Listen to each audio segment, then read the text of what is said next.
The principal said, "We need to talk. Your daughter hasn't been in class for weeks." I stared at Principal Williams in complete confusion. "That's impossible. I drop Lily off every morning and watch her walk through those doors." My voice cracked as I gestured toward the main entrance. "She's been going to her advanced placement classes, staying after for debate team practice." Williams pulled up her attendance records on the computer screen. "According to this, Lily hasn't attended a single class in 3 weeks. Her teachers have marked her absent every day." She turned the monitor toward me, pointing at row after row of red marks next to my daughter's name. My hands started shaking. There has to be some mistake. Lily gets perfect grades. She's never missed school. I pulled out my phone to call her, but Williams held up her hand. "Before you do that, there's something else you need to see." She opened her desk drawer and pulled out a thick folder. "We found these in her locker during a routine inspection this morning." The folder contained dozens of fake doctor's notes, all bearing my forged signature. Each one excused Lily for various medical appointments and family emergencies I knew nothing about. The handwriting looked exactly like mine, down to the way I dotted my I's. "I never wrote any of these," I whispered, flipping through page after page of my own signature authorizing absences I never approved.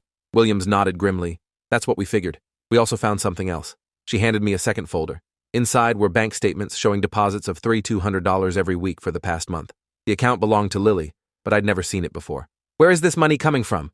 I demanded, my voice rising. "That's what we're trying to figure out.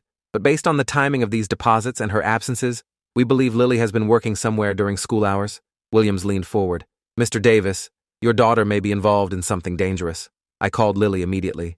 The phone rang 4 times before she answered, and I could hear loud music and voices in the background. "Hey, Dad, what's up?" "Where are you right now?" I asked, trying to keep my voice steady. "At school, obviously." "Why?" Her tone was casual, but I caught a slight hesitation. "Which class are you in?" A pause. Chemistry with Mrs. Patterson. We're doing a lab experiment." I looked at Williams, who shook her head and mouthed, "No chemistry today." My stomach dropped. "Lily, I'm at the school right now. You're not here. Tell me where you really are." The line went quiet for a long moment. When she spoke again, her voice was different, younger somehow. "Dad, I can't talk about it. Please don't ask me questions. Come home right now.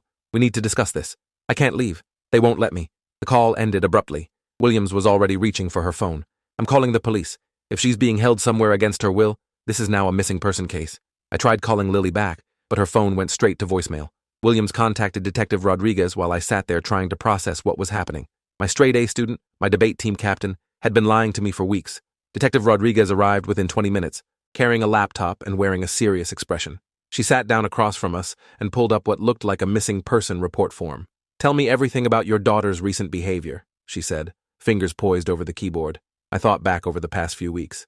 "She's been more tired lately, coming home around 6 instead of 4. She said debate practice was running longer. She's been getting cash somehow, buying new clothes and gadgets. When I asked about it, she said she got a part-time tutoring job." Rodriguez nodded, taking notes.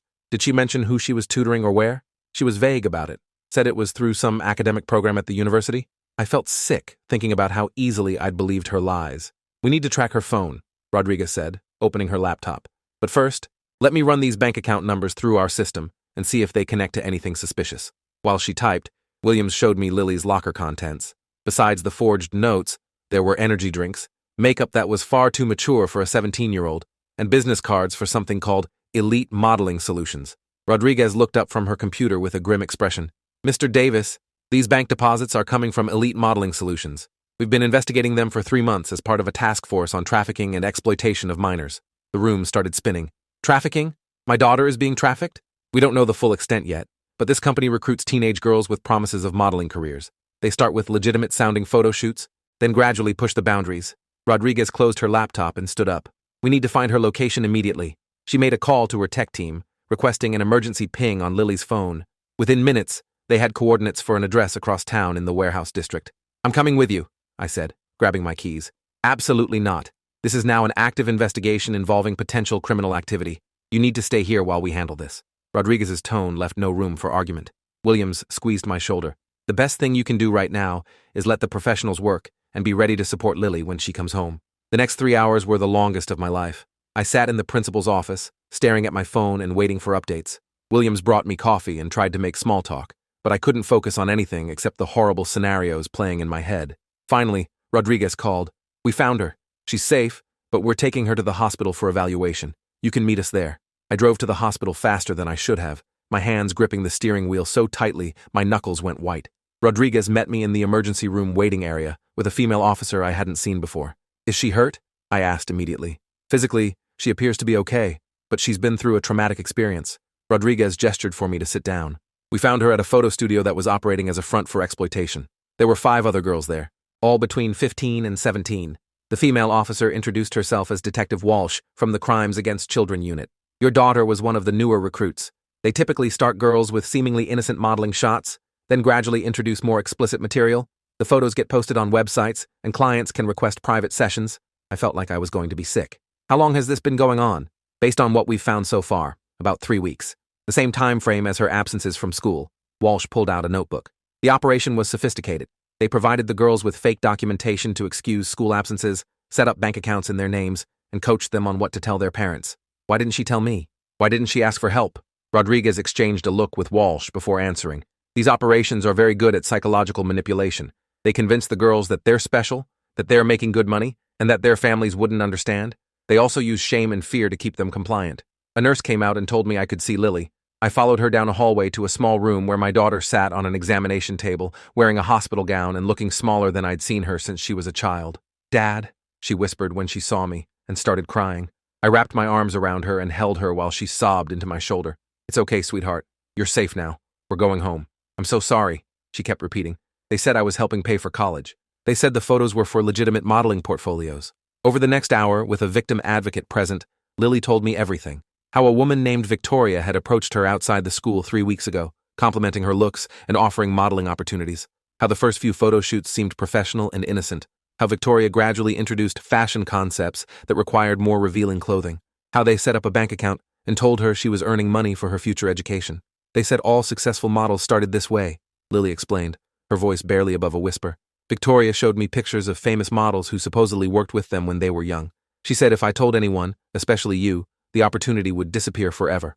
The victim advocate, a woman named Sarah Kim, sat with us through the entire conversation. She explained that this was a common recruitment tactic, targeting academically successful girls from middle-class families who were focused on college expenses.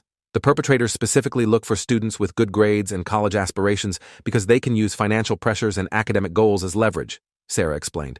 They make the girls feel like they're making smart business decisions rather than being exploited. Detective Walsh returned with updates on the investigation. "We've arrested 4 individuals so far, including Victoria Manning, who was the primary recruiter. We found extensive records showing this operation had been targeting local high schools for over a year." "How many other girls?" I asked. "Potentially dozens. We're still going through their files and computer records." Walsh looked directly at Lily. "Your cooperation will be crucial in building a case against these people and helping other victims." Sarah Kim explained the next steps. Lily would need counseling to process the trauma, and there would likely be court proceedings as the case moved forward.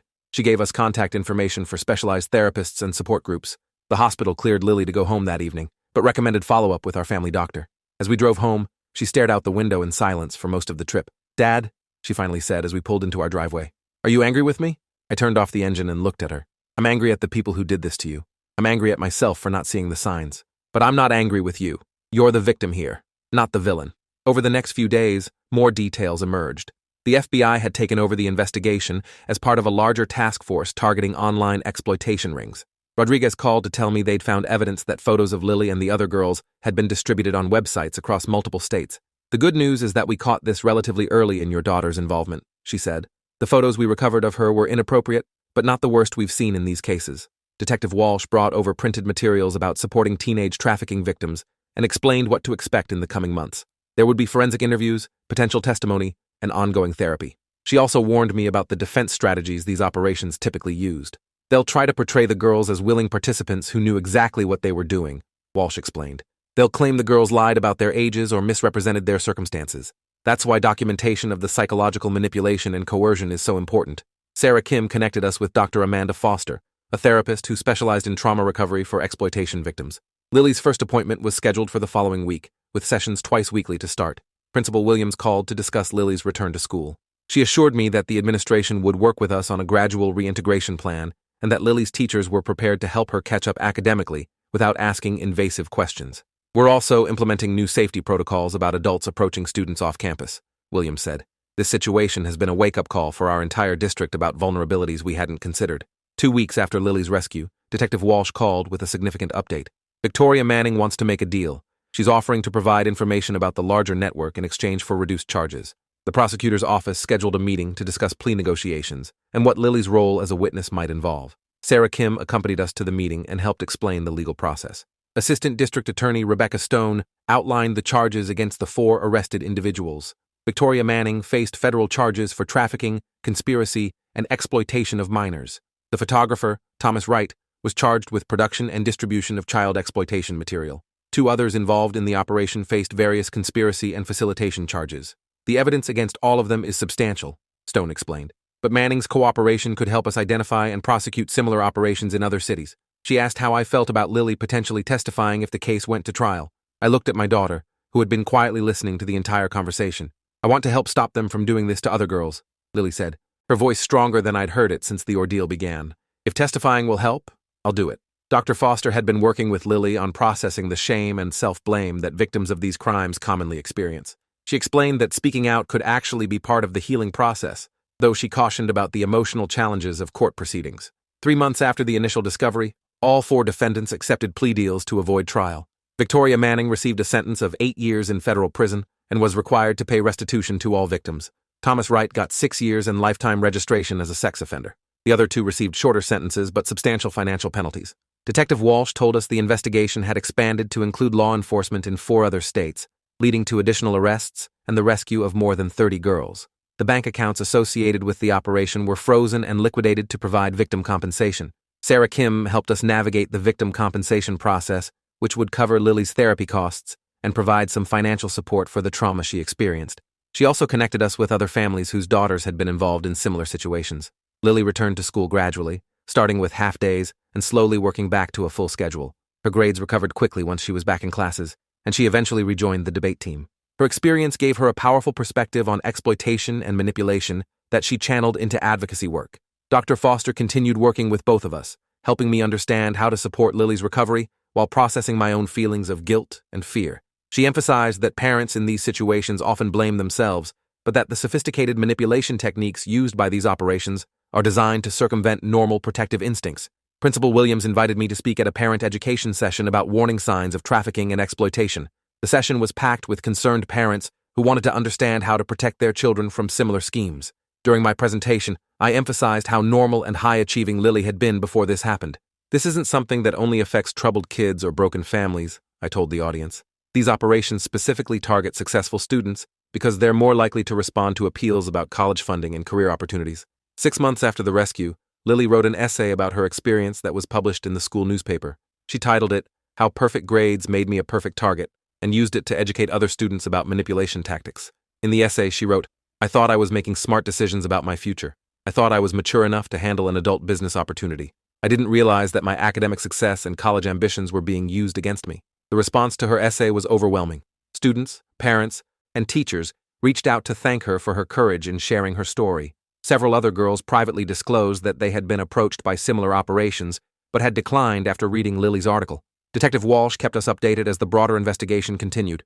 The FBI task force had identified connections to exploitation networks in 8 states and overseas operations. The case Lily helped build had become a cornerstone of federal efforts to combat online exploitation. A year after the initial incident, Lily was accepted to her first-choice college with a full academic scholarship. She planned to study criminal justice with a focus on victim advocacy. During her college interview, she spoke about how her experience as a victim had shaped her desire to help others. The bank account the criminals had set up in her name was permanently closed, and the restitution money was placed in a legitimate college fund that I controlled. Lily decided to donate a portion of it to support services for trafficking victims. Sarah Kim invited us to speak at a conference for victim advocates, where Lily shared her story with professionals who work with exploitation victims. Her presentation focused on the importance of addressing shame and self-blame in recovery. "The hardest part wasn't what they did to me," Lily told the conference audience. "The hardest part was believing that I was smart enough to see through their manipulation when I wasn't. Recovery meant learning that being deceived doesn't make you stupid. It makes you human." 2 years later, Lily thrived in college while maintaining her advocacy work. She volunteered with organizations that provided support to trafficking victims and spoke regularly at high schools about exploitation prevention. The trauma was still part of her story, but it no longer defined her future. The people who tried to destroy her dreams had instead given her a mission that would help protect countless other young people from experiencing the same nightmare.